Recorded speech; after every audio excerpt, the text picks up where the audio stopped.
temos uma inervação aqui em músculo liso de simpático e parasimpático, em que vai ter o chamado broncodilatação, eu vou dilatar o meu brônquio. Broncoconstrição, eu vou fazer constrição do meu brônquio. Mas isso eu vou impactar o quê? Simplesmente fluxo de ar, não movimentos respiratórios, certo? Então, por isso, é mais considerado um sistema motor. Bom, mas enfim, esse ar, quando chega nas unidades respiratórias, bronquíolos, bronquíolos respiratórios e alvéolos, eu tenho o ar, eu tenho a minha membrana alveolar, eu tenho capilares. Então, esse ar facilmente é transportado para os capilares. Veja que eu não tenho mais musculatura lisa, não tenho células mucosas, não tenho cílios mais nessa região, tá certo? O ar chegou aqui e não tem mais volta. Na verdade, ele precisa ser transportado agora. Então, tem que ter um trajeto muito simples para que ele possa ser transportado. Tá? Tudo bem? Vejam, aqui uma unidade respiratória. Então, aqui eu tenho um bronquíolo terminal, um bronquíolo respiratório e os alvéolos pulmonares. Então, aqui um pouco mais próximo da realidade, então eu tenho os bronquíolos com os chamados sacos alveolares. Se eu fizer uma dissecção de tudo isso, eu vou ter uma área de aproximadamente 100 metros quadrados. Tá? O que uma figura real, não é uma couve-flor, é uma figura real, onde eu tenho bronquíolos respiratórios e uma quantidade imensa de alvéolos pulmonares. E percebam que nós temos alvéolos de tamanhos diferentes. E esses alvéolos de tamanhos diferentes não diz respeito ao que eu comentei com vocês entre ápice e base. Numa determinada região, eu posso ter alvéolos com calibre, com um raio ou uma área muito maior do que um outro alvéolo. Tá? Como que esses alvéolos ficam todos abertos, existe uma propriedade que faz com que esses alvéolos possam permanecer abertos. Tá? Mas, de uma maneira geral, a maioria dos alvéolos estão expandidos. Tá? Então, veja, aqui eu tenho os bronquíolos, tá? Com as divisões, até chegar nos alvéolos pulmonares. Percebam que nós temos a circulação aqui, que não estava inserida até o momento. Então, eu tenho as artérias pulmonares, que vão trazer sangue na circulação pulmonar, um sangue desoxigenado. Não é? Então, esse sangue vem ali do ventrículo direito, okay? Vai chegar num determinado alvéolo, sofre oxigenação, e aí volta um sangue através das veias pulmonares para o átrio esquerdo, ventrículo esquerdo, e vai para a circulação sistêmica. Tá? Percebam que nós temos também aqui, bem aqui no meu brônquio, uma artéria, certo? Chamada de artéria brônquica. Tá? Veja que essa artéria brônquica, ela é um ramo ali da aorta da circulação sistêmica. E ela vai permitir o quê? A oxigenação de quem? Dos brônquios. Mas veja que é um sangue que, obviamente, vai oxigenar o meu brônquio, e o sangue, vamos pensar aí, venoso, não vai sofrer troca, vai direto para a circulação sistêmica. Então eu tenho aqui um desvio de sangue na região do pulmão, certo? Num fenômeno chamado de shunt.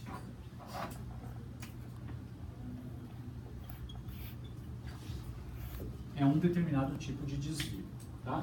Mas isso não impacta na fisiologia de transporte, tá? Então a gente tem uma pequena mistura de sangue arterial com sangue venoso que retorna aqui para a circulação das veias pulmonares. E aí na próxima circulação esse sangue vai ser oxigenado completamente, tá? Veja a quantidade de artérias e de veias que a gente tem no pulmão. Então artérias aqui marcadas em vermelho e veias marcadas em azul, tá?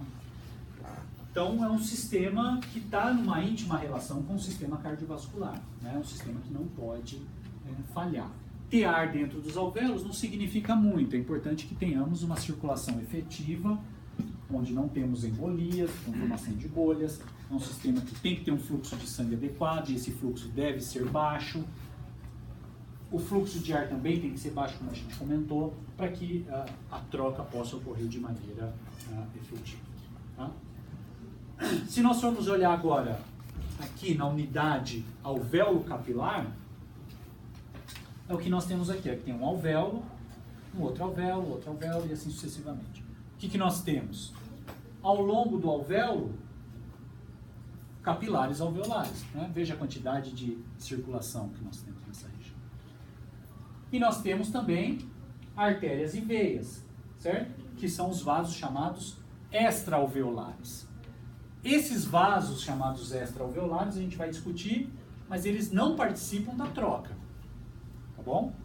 São vasos que vão permitir o quê? A nutrição com sangue aqui, com células nutritivas para os brônquios, para os bronquíolos, para os alvéolos.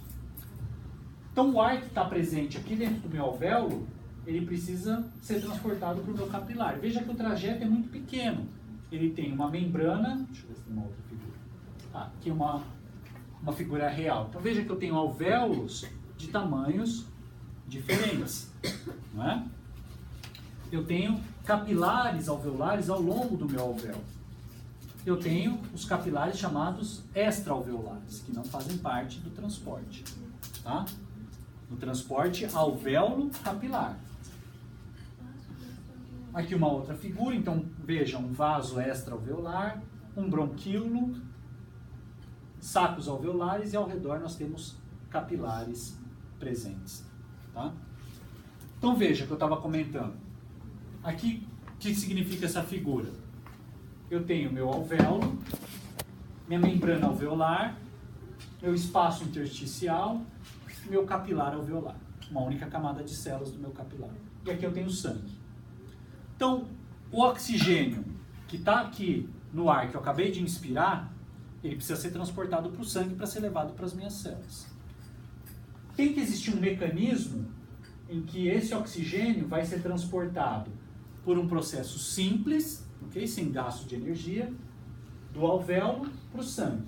E qual que é o trajeto que ele precisa percorrer?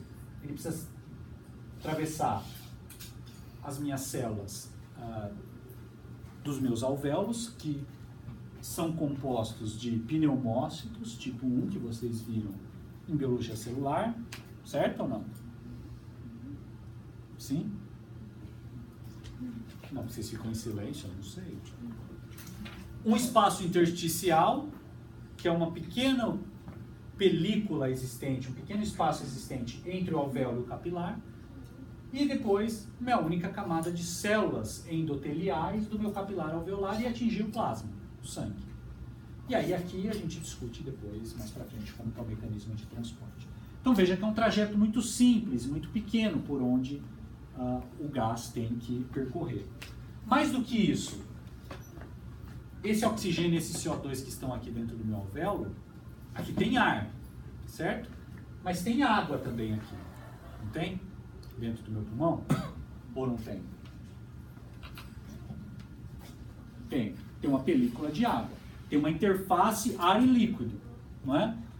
Se existisse somente essa interface ar e líquido, o alvéolo colabava, não é? Ou existiria uma tendência desse alvéolo em diminuir de tamanho. Isso não ocorre porque nós temos um outro tipo de célula, chamada de pneumócito tipo 2, que tem como função produzir uma substância chamada de surfactante, que nada mais é do que um detergente fisiológico, tá? Formado essencialmente de proteínas, em que ele vai quebrar essa película, essa interface ar e líquido, tá? Diminuindo a tendência do meu alvéolo de fechar de tamanho. Diminuindo a chamada tensão superficial que existe no meu alvéolo. Então, o meu alvéolo sempre está querendo diminuir de tamanho. O surfactante vai impedir ou vai reduzir essa tendência do meu alvéolo de fechar de tamanho. E esse surfactante é produzido, então, pelos chamados pneumócitos tipo 2, que secretam através dos chamados corpos lamelares. Tá? Veja, eu não vou entrar em detalhes histologicamente de como que isso ocorre, porque vocês devem ter visto isso em biologia celular. Os pneumócitos tipo 1 são as células responsáveis por produzir a minha camada de células do meu alvéolo. Em fumantes muito crônicos, existe uma destruição dessas paredes alveolares. Portanto, destrói pneumócitos tipo 1.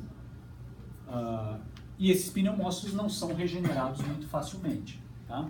Ao longo do tempo, se a pessoa parou de fumar, existe uma parcial recuperação.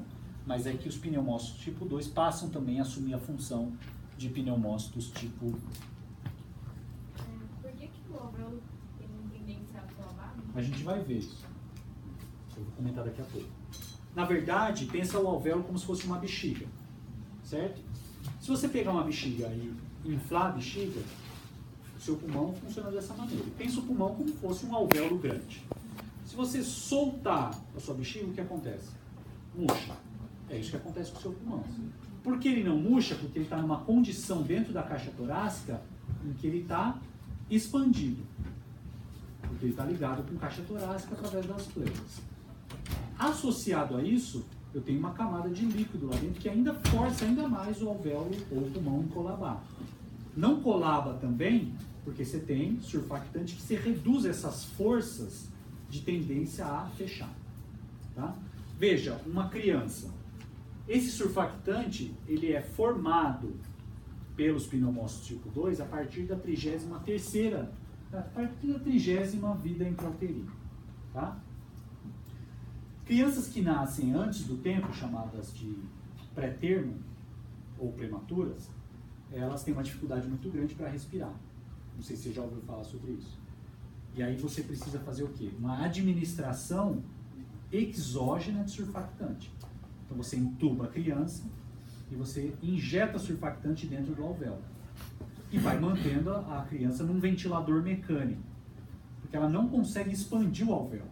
Então ela tem uma síndrome da angústia respiratória, porque ela não consegue expandir, ela não consegue respirar, porque não tem surfactante e os alvéolos todos não, mas a grande maioria tende a colabar, principalmente aqueles de menor tamanho, tá?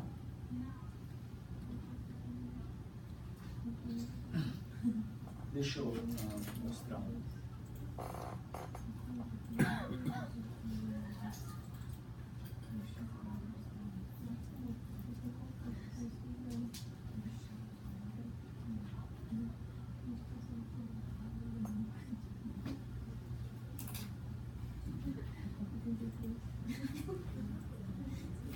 Então veja, eu vou apagar a luz só um pouco. Tá? Esse aqui é um vídeo que vai mostrar uma visão geral do sistema respiratório.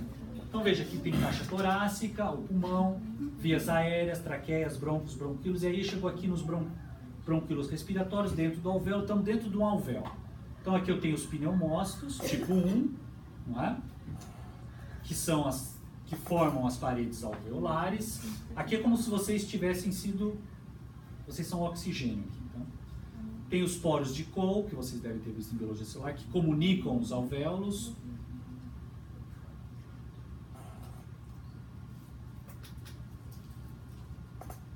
Pneumócitos tipo 2, corpos lamelares que secretam dentro do alvéolo surfactante, e a circulação. Circulação alveolar, e aqui a circulação, em vermelho, extra-alveolar. Tá? Então, realizando movimentos inspiratórios e expiratórios. Então, veja os capilares extra-alveolares e os capilares alveolares que fazem parte da troca. Tá? E os extra-alveolares não fazem parte da troca.